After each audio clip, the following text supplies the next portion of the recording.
মৌসুমী বায়ু সক্রিয় থাকায় বিভিন্ন স্থানে বৃষ্টিপাত অব্যাহত রয়েছে। পাশাপাশি ঢাকা, ময়মনসিংহ, সিলেট, বরিশাল ও চট্টগ্রাম বিভাগের কোথাও কোথাও ভারী থেকে অতি ভারী বর্ষণের পূর্বাভাস দিয়েছে আবহাওয়া অফিস।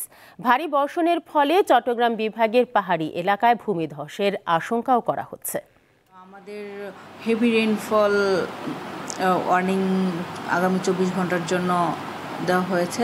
সেটা হচ্ছে ময়মনসিংহ, সিলেট, চট্টগ্রাম, বরিশাল এবং ঢাকা। আগামী 24 ঘন্টায় আমাদের ভারী বৃষ্টিপাতের সতর্কবাণী রয়েছে। সেজন্য দেখা যাচ্ছে যে চট্টগ্রাম কিছু পাহাড়ি ধসের সম্ভাবনা রয়েছে।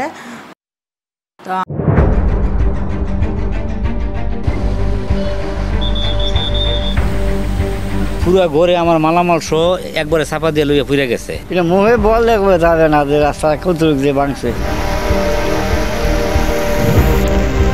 200 বছর আগের ঐতিহ্য মাটির ঘর ছিল, ওই মাটির ঘরগুলো একবারে ভাঙ্গা নিচে পড়ে গেছে। মানুষের তো অসহায়, করার কিছু নাই।